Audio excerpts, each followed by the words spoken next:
My name is Sarina. I'm from Brawley, California. Born and raised, although I did spend 8 or so years in Phoenix, going to school and dabbling and whatnot. Yeah, Okay, so and what were you mentioned you were going to school up there. What were you going to school for? I did 2 degrees at once at Arizona State University, one in cultural diversity and one in interdisciplinary arts. Um, so yeah, I went out there, but I committed, that and like working 2-ish jobs the entire time. It was pretty busy all the time, participating in like plays and extracurriculars. I volunteered too. So like, what didn't I do in Arizona? There's a lot more opportunities than say here in the valley, but Go ahead. no, you're good. It's there's still something special about the valley though, and I mean, I think a lot of us dog it, especially when we're young and then we leave, and there's just something about it when you come back that's like familiar and warm and just like my tia, when I talk to her about it, she goes, yeah, because she lives in Phoenix too, and she's like, the valley, like, no tiene cariño, like there's no, just the heart. There's something about it when you go to the grocery store here and people just talk to you, or you're in line waiting to pick up your Chinese food, and I don't know, it's really neighborly stuff still, and I think that's dead in a lot of big cities and definitely dying as we speak. The more everyone's separated by like identity politics and just social media and overall distancing, I think a lot of American culture has been, our capital anyway, has been lost with the fall of our communities. And so back to the drawing board, I think, and I think rural communities are the future. There's something about it that, like, even though we were like 20, 30 years behind, we always joke, like, behind the times, I feel like it's honestly playing in our favor now, because we got to see what failed in the big cities, and we kind of get a second shot at doing it right. Definitely So learn I'm from hopeful. others' mistakes. Yeah, exactly. Yeah. And you mentioned that interdisciplinary arts and cultural diversity were your degrees. Yeah. Could you go a little into that? Could you explain like what are those for, or like what are you? What are they for? Like, I know. I wonder too. What right? kind? Like what does it like consist of? Like what's the study? Yeah. So interdisciplinary arts was the degree. I mean, actually, I jumped around, right? I started as a theater major, and then I hopped over to creative writing, and then I landed in interdisciplinary arts mainly because I couldn't decide what field of art interested me the most. So a few mentors and teachers were kind of like, this is a new upcoming program, and we specialize in, basically people who want a little bit of everything. And so we had to study audio design and video, visual arts, performance art, installation art, like everything. Okay. And I mean, that is a dream to me. Like, you tell me I don't have to decide on one thing. So I went ahead and did it, and like halfway through, my counselor goes, well, you have enough credits where if you're smart about it, you could actually get another degree. And I was like, well, yeah, why wouldn't I? I mean, because I had already taken a lot of classes in like religion and philosophy and just things related to cultural diversity. So, and I knew it was going to work out. I can't tell you that the path has been very straightforward or clear, but I can't tell you how many times I find myself referring to a book or some teaching or whatever I learned in school or was exposed to or whatever, and just being able to look at the world in a different, more expansive way. And I don't know, it was such a rich time for learning and experimentation. I'm really glad I fell into those programs. I know a lot of people would like hate on them, and there's the whole starving artist trope and whatever, and I've been called that too, but I don't know that that's an insult, man. Like, it's really not. I feel in my heart that, like, I think we're all born artists, and I think somewhere along the way we lose that. And honestly, if you let it go. Well, I almost feel like sometimes capitalist systems are out to take that from people. Like, there's just, it sounds radical, right? Capitalist this, capitalist that. But no, for real, by trying to like commodify artistic products or talents and things, and putting a price on them, and emphasizing production and stuff like that, you lose something of it. Whereas like art in its purest form, I think, is so synonymous with the human experience that I don't know, if we weren't exposed to those things and those ways of being and put into those boxes, and you know, for all the good that school does, it's still an industrialized, you know, invention, and there are things that have been lost. Definitely. Yeah. Yes, you know, like in this, like I personally feel like in barbing, for example, it's becoming more of like a trendy, cool thing to do, you know, more than like the actual like the art of it, you know, it's becoming more like an Instagram, like a. Oh, yeah, like just to show it off. It's a cool thing to do, you know. Yeah. And people are just kind of losing the, the. I think it's been taken a little too far with like all the like enhancement painting and, you know, like. Really, you know, I don't know anything about that, so. Yeah, there's a lot of things that are being added to which are good, but like in a way I feel like they're making it more like it's becoming like a more like a corporate type thing, you know, like it's like a. Yeah, Instagram. Honestly, I've been. Don't even get me started. I don't know what to say even or where to start about social media because. Yeah, I mean there's something, it killed the artist as well, especially when you realize that once you post your content, you don't own it anymore. Like they own the rights to your images and things like that. And that's a scary thought to know. I don't know. And so there's a reason that I backed off myself, in addition to it feeling really like a flat representation of who somebody is, or an unfulfilling interaction where you can type a comment and yeah, it might make you laugh, but it's different when you see it in someone's face and you have that energy around you. And I don't know. It like connects us but disconnects us at the same time, huh? Like Definitely. Yeah. Well, and that's another thing too, is I realized since being off social media, especially now being back in the Valley, it gets lonely. Like, I don't know what the hell is going on. Like, where are these events? Who's doing what? I'm lost. And so I'm honestly at this juncture where I'm like, how do I proceed without selling my soul? And in turn, my personal data, because that's a real thing. Like, every bit of myself that's online is being used to make money for someone else. And, you know, you agree to it in the terms and conditions, but I don't know about you. I read that shit every time. You read the whole 11 pages? I read it, dude. I can't say I've ever read it before, you know? It's boring. I just go down to scroll because it makes you scroll and then you agree. I was like, all right, cool, you guys got it. Yeah. I sold you my soul right now, but for like 25 cents, Exactly. we're good, you know? Yeah. Like, I resisted so hard. There was a friend who was like, you gotta get the McDonald's app. It's $1 for the fries or whatever. And I read the terms and conditions and I was like, for $1? Are you kidding me? For fries? That's really it?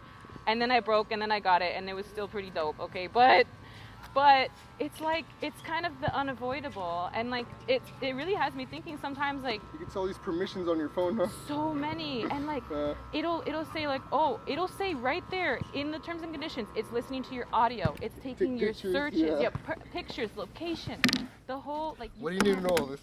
You can't escape, like it's, and then with everyone with their doorbell cams, it just feels really big brothery, and it really has me thinking seriously about like Slab City. Like, how feasible is that, you know? Even out there now, you know, they got their solar panels and cameras and stuff. Yeah, it's true. Yeah, you know what? You're being watched everywhere you go. Everything you say is being heard somehow, you know? So we just gotta learn to live with it, you know? It sucks, but it's our new reality. Do we have to accept it, though? We don't, but I feel like everybody, like, conforms to it, or, you know, it's like the... Yeah, it's a matter of convenience, though. That's what gets everyone. And like for me, look, again, I can only say so much about it before you have to mention the pros as well, but like, I would not get anywhere without Google Maps. I'm so bad at that. Or like being able to have, just when you're on a road trip, the music that you want. And like, if I switch to a flip phone or maybe no phone or whatever, there are just some things that I give up and I'm like, damn, like that would be nice. You're gonna have to sing, you know, or get CDs again and get the CDs, get CDs and burn them, you know. Make it to a mix of 21 songs. I think that's how much you remember. Yeah, I think we're gonna have to go back to that. I still have a CD player somewhere, you know, a Walkman. I know. I found my old case of CDs when I was moving recently, and I was like, wow. Want to throw them on real quick, huh? Yeah. The good old days, huh? Before all the cameras were everywhere. Yeah, I mean, like, at least at our age, we still had some semblance of a childhood without, like, digital inundation. But But now I am worried for the younger generation to not know what like genuine human connection and solidarity really means, and having that friend group that you run with in grade school and high school, and not having to worry about whatever image you project on social media. Are you kidding me? If we would have been posting our middle school lives on Snapchat, are you kidding me? Like, we wouldn't have done some dumb stuff or said something later that would follow you, and just altogether. People don't forget, huh? Especially with social media. Yeah. It reminds you 3 years ago today. Yeah, right? No. You said this dumb thing. Dude. God damn. Like, God damn. Yes, and then like for just also reminding you of like, I don't know, you go through shit and like it is what it is, but sometimes to see it back in your face, you're like, oh, I didn't need that, you know, like. Yeah. Oh yeah. Yeah, I don't know. So again, like, I mean, all my profiles are active, but I really stayed away. I don't know. Well, no, it's hard to get a hold of you today. It's true. It's true. Next time, send a pigeon. Send a pigeon with a I'm letter. send a pigeon with a note, huh? Yeah. Then I'll show up. I was gonna send my pet raccoon to go hunt you down or something, you know? Exactly. I know. Tell me about your job. Like, what do you do, and what do you like about it? What don't you like about it? Yeah. I don't know that I ever thought I would end up at a job where I said I don't hate what I do. Like, and I don't know. I've enjoyed other jobs as well, but not nearly as much as freelance journalism right now. And honestly, being able to use my skills and my brain, because in service jobs, obviously, that's not really, that's not the thing. Just the procedure and you follow it. Yeah, and it just felt like I'm so much more than that, and I don't know.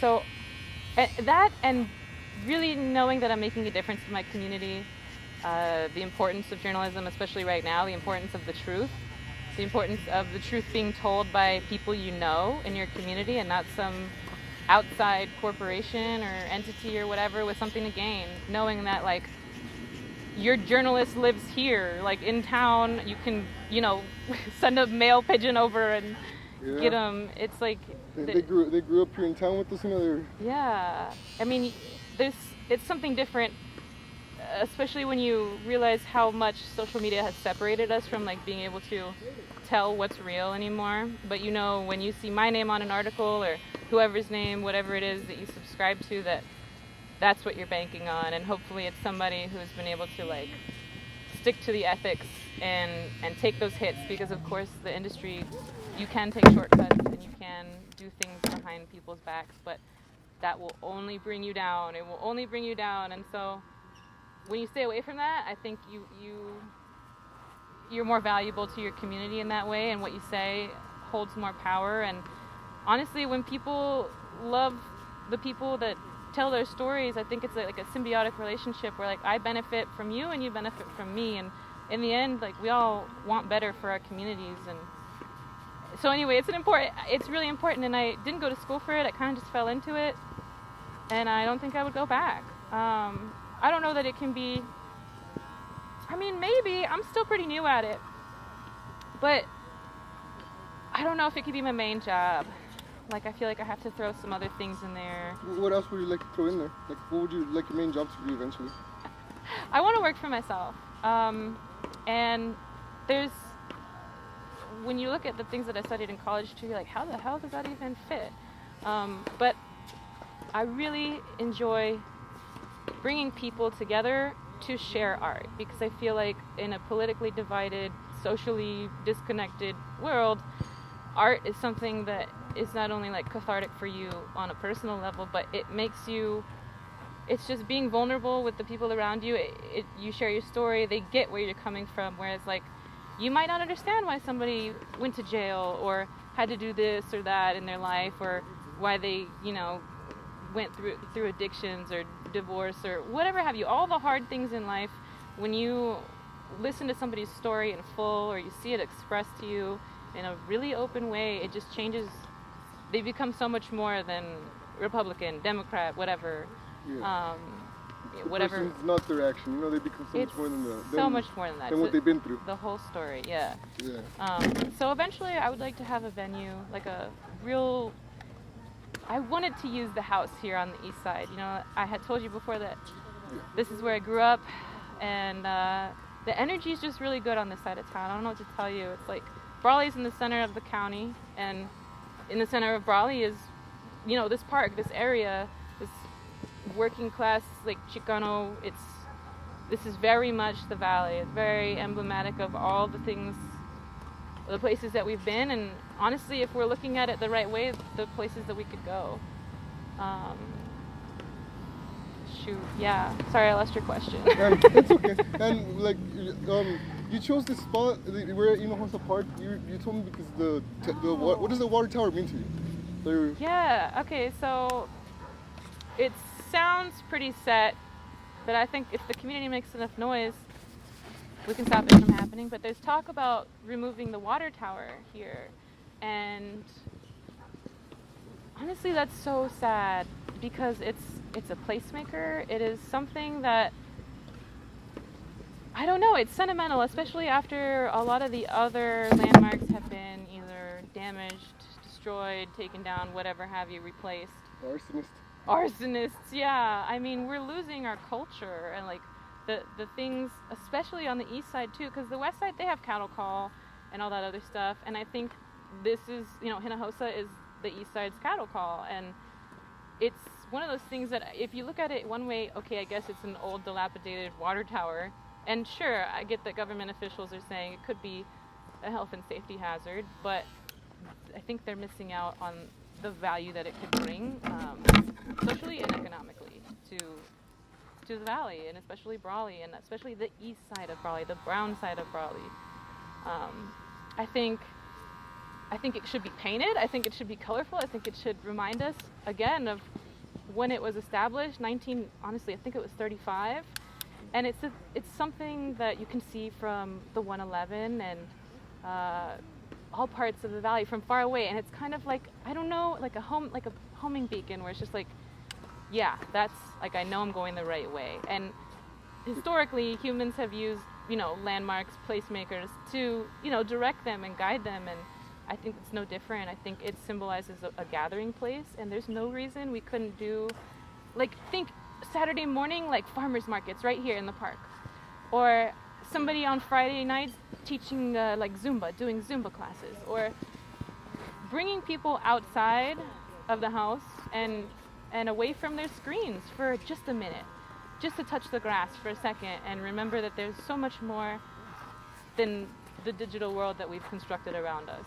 That it is, and I think working together, especially having, been through the pandemic together as one, it's more important now than ever. Definitely. And it's in our power. It's so not anything that we should be waiting around for. So why don't we get these people involved? Why aren't we making noise? If you have a social media account, why aren't you posting on the city's website or whatever, trying to figure voicing, out what we want to do? Yeah, because reposting, reblogging, it's only going to get you so far, and that's another thing I learned being a journalist is what you say has power. You as one person can make a difference.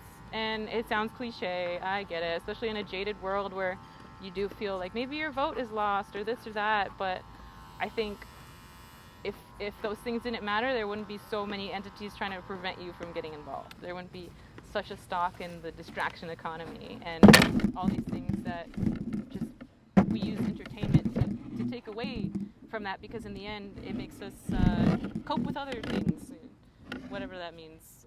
Just trying to fill the void where there should be human connection with other things, and so much could be happening for the valley if we just had, I don't know, just some dreamers come together, and some dreamers and some doers, right? We can't just only dream.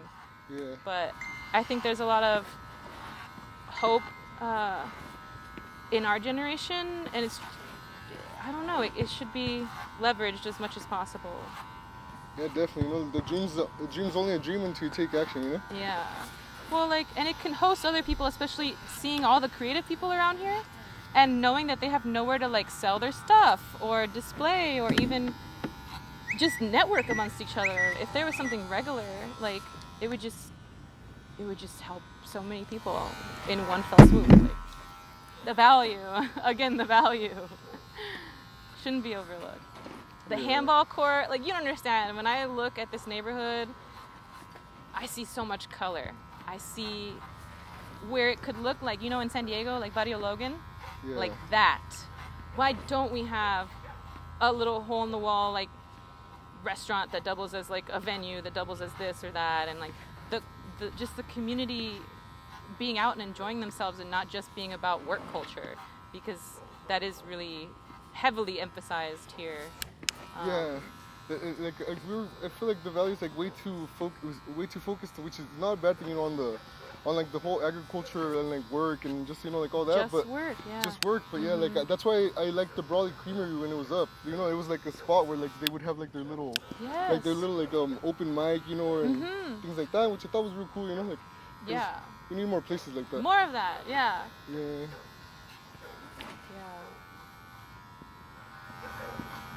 And what are your goals for the future? Like, what would you like to accomplish, like both short term, long term?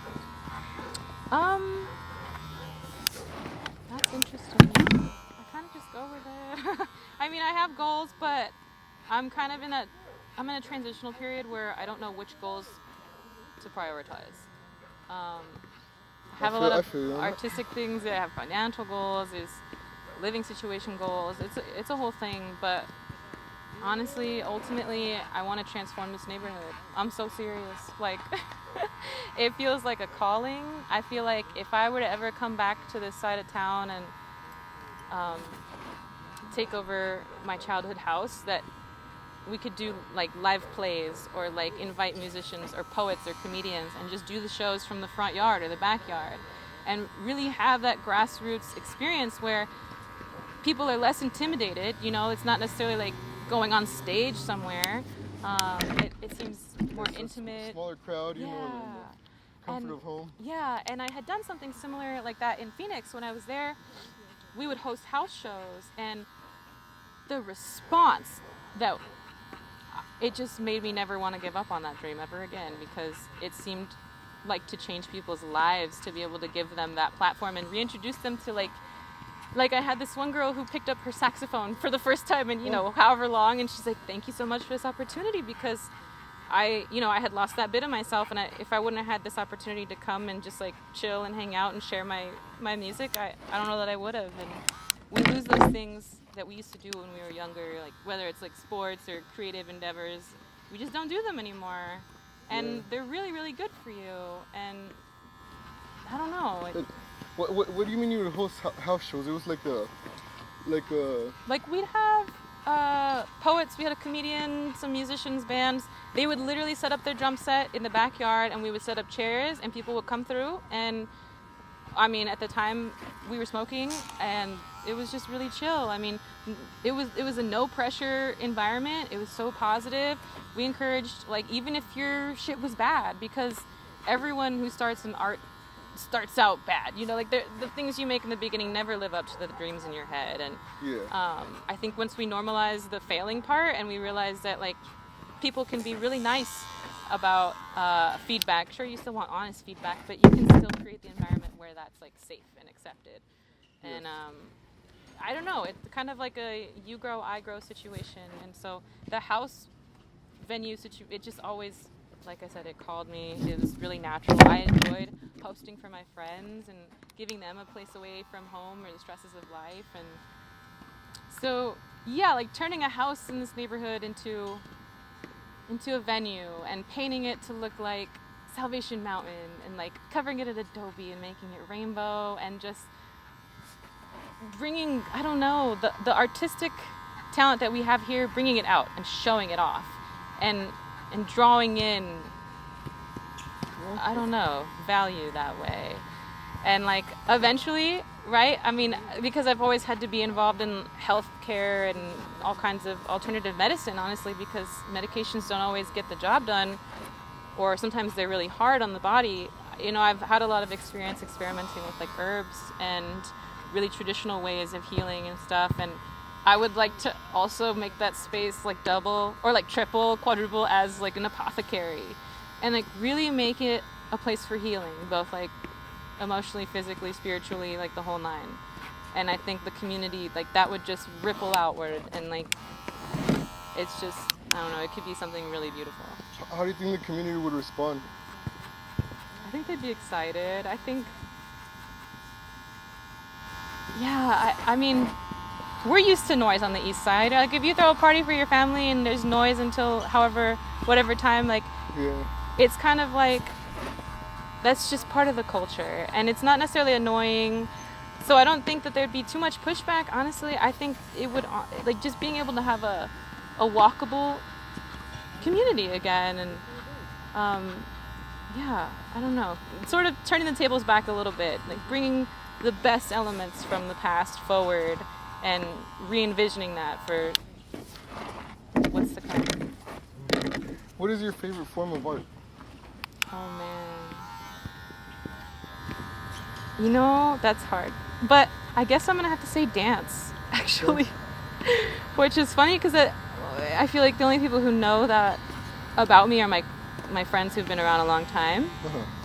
Because I don't really talk about that stuff. It's kind of a private thing, I suppose. It's not like I'm out here taking up Southwest Theater or nothing with my performances. It's something I do like out of pure joy. And I mean, I dance for myself. I dance because I can still move my body, as much pain as it causes me sometimes. Like, I can be free in that way. I can rebel against the heaviness, the weight of this world. I can, you know, living on the east side here too, no one cares as much if you're a little weird. So like in the wintertime, it was nice and cool, and I'd come out and like watch the moon, and I would just dance in the middle of the street at night because the shadows that would come out and the water tower in the background, it just felt like so right and so organic. So somebody's Ring doorbell probably has footage of me like lyrical dancing or like whatever. Like hitting that move right there in the yeah, middle. hitting the move. I mean, and I have footage for my personal uses and stuff, but for the most part, again, I just think that art is something that at the end of the day, you don't have to sell for it to be real or for you to be real.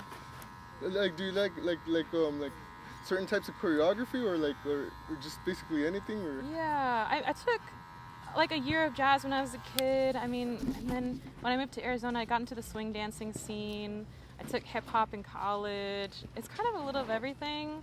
I liked going to Latin nights, salsa, bachata, things like that. But for the most part, I just kind of go with it. Like, I wish we had more dancing events here. You should open a dance class. Well, like, what's the Hidalgo Hall being used for? You're telling me that whole area is not a dance floor? It is. Like, Yeah. I know. It's just I'm not technically trained. You don't have to be. Yeah. Well, yeah, you're right. You know, I don't know. Yeah, you're right. There's people from, like, you know, like no skill that could use any kind of instruction. You know. Uh-huh. Yeah, I'm pretty sure a lot of people would enjoy it out here. Yeah, I mean, you could help me with my 2 left feet. there you go. Yeah, you know? Yeah, so eventually, like I said, like this whole neighborhood, it could be so much. It could be so much. Yeah. I can't do it alone. Like, I like your vision. You know, we just need to get it out there more. thank you. I know. Get it out there more and actually put it into action. You know, like we need to Yeah. start doing small things to, you know, like Yeah, steps. yeah. Small steps. That's actually one of the main reasons why me and Ryan decided to do this.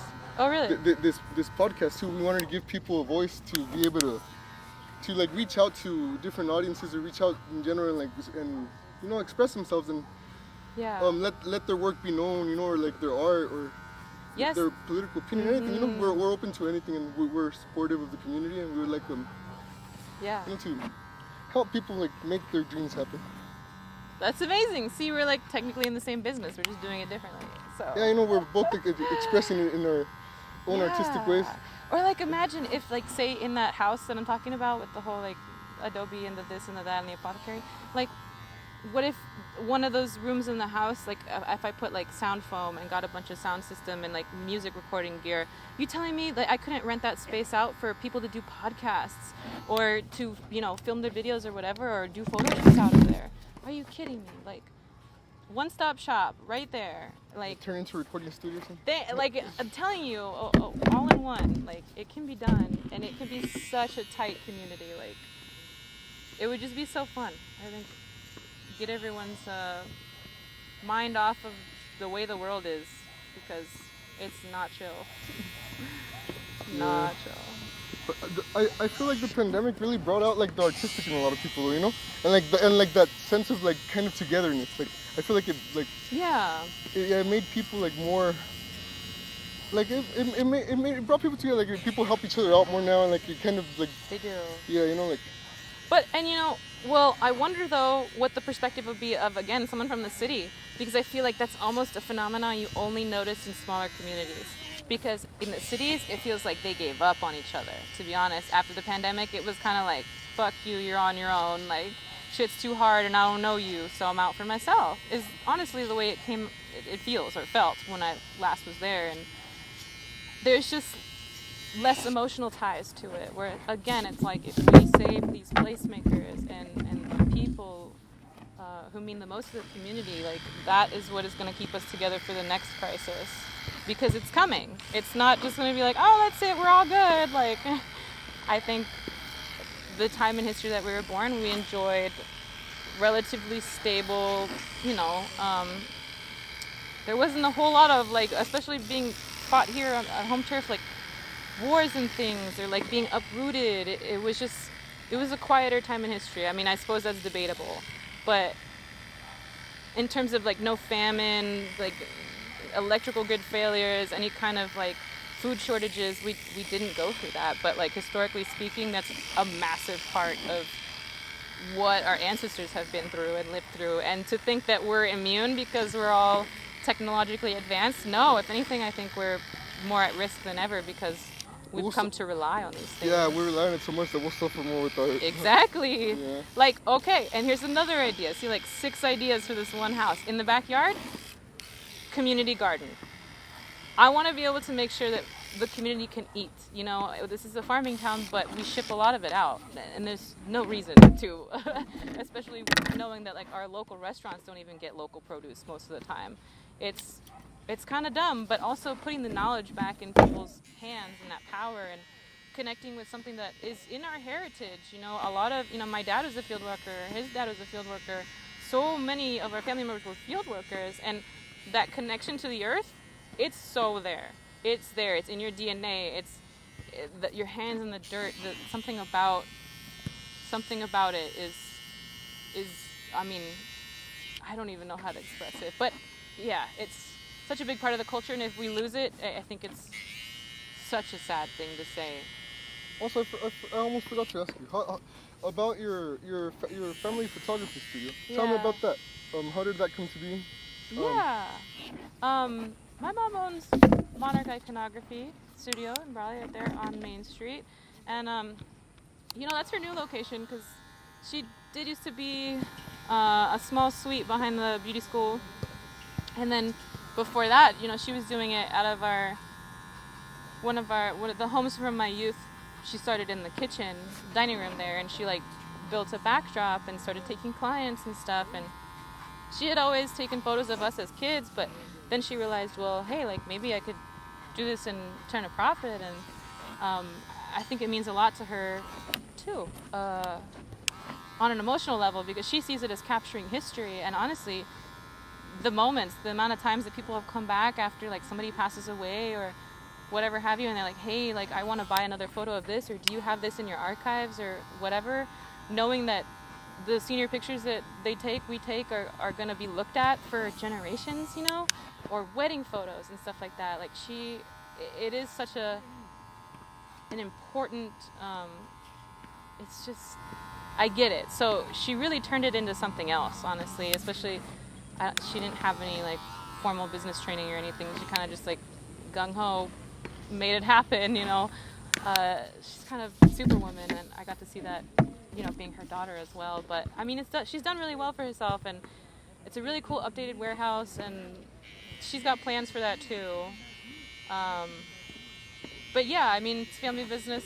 My sisters are there sometimes, depends, we're in and out, or my uncle, cousins, however, like anyone, hands on deck, all hands on deck kind of situation. And being a part of an entity with a family base, I think you can kind of guarantee a certain level of like, I got your backness, Yeah, I remember when the day I met you, you brought me a brochure about the cake smash Oh, for yeah. my baby, and I ended up my wife ended up taking him to your mom, and Yeah. she did a really good job. She's good at making him laugh, you know. Like Yeah. yeah, he came out with a big smile and all the pictures. I really liked them.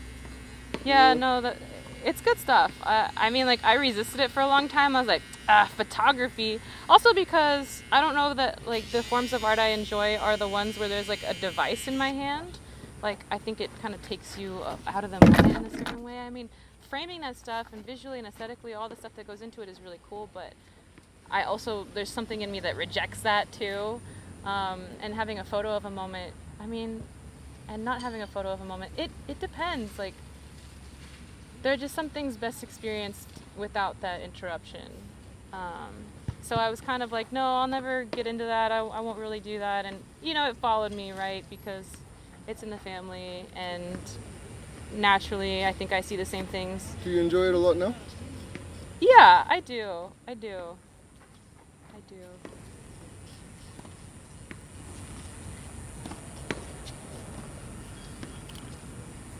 Sorry, my earrings are in the way. Yeah. You got any questions, Ryan? No, she's like natural, so. Okay. Hard to say. I'm not usually on this side of the questioning. You used to be the interviewer. Yeah. How do you like being the interviewee? Oh my God, are you kidding me? Like, I think one of the things my mom will tell you when I was a kid is I would never stop asking questions. So it's perfect. I think the line of work really found me. Like, it was kind of a good fit all around, and I don't know. Yeah. How do you like to be the one answering the questions? Oh, my bad. No, that's fine. We like to know both answers. I need like bullet points. Like, I need to be looking at note cards. I don't know. I can't keep track of a conversation after a certain amount. Yeah. And I'm gonna ask you again because that's how I am. Did you say how do I like asking questions? I can't remember. Or I think that's what you said. Oh. See, I'm brand new. Oh, dear. Thank you. Do you mind touching up on the left side? Just real quick. Am I seeing the same thing? Or it just looks a little... Yeah, right now, turn you around and Yeah. do this with the light. Yeah. Phone light? Huh? Phone light? Yeah, let's get some phone light real quick. Actually, what to call them? I was thinking, like, if you could finish up the video part, and then I'll just turn around and get the touch up this head with light. Oh, okay, we'll so touch that at the end. Yeah, you know? Yeah. Close it out with our... That's cool. Yeah, hold on. Let me be like doing something further. Hold on, yeah. Let me be doing something, and then I'll show her the mirror. I'll show her the mirror again, so you can get that on. Oh, I got that. Oh, you did? All right, cool. Thank God. Yeah, cut out that last bit where I didn't know what the hell. Yeah, no, yeah. I was trying to. No, that's why I was trying to get it so like it was done, and then I would turn around and touch it up, you know? Okay. Yeah, because the lighting on this side is not as bright. But yeah. Let me get some. I'll be shaving her, and then I'll show her the mirror. So usually, Sarina, when we do these interviews, we always close with asking like the interviewee if they have any like advice for younger people or anyone watching this pursuing like anything artistic or basically that in my verse. Maybe someone that feels misunderstood and doesn't feel like they're being taken seriously when it comes to like chasing art, any art form as a career path. What would be like your number one advice, or if you were talking to someone that knows about that? I think the only way young artists or any age artist is going to make it through to the other side is by having other people in the same boat as them. Having someone to go to when it looks like you're never going to, make your next bill, or you're at a dry spot and you don't know what the next thing to create is, or you feel like you've forgotten how to create, or maybe you think you're not as good as whatever you used to be. I think these are really real struggles, and I think just having people there, and yeah, having people there. I was working in the service industry, and I always had like long hair, and I wanted to try a little undercut. You know how they do like a triangle on the neck, on the like a taper. Yeah, and I had a long ponytail still, so you could only see it if I pulled my hair out. But like slowly, I was just like, this is kind of cool, and then it went all the way. And honestly, now I feel like a warrior princess. So I just keep it going, and a fade looks fresh every time, especially when you do it. So yeah, it's very fitting. It suits your personality big time. Let me see. Hey, thank you. Thank you so much.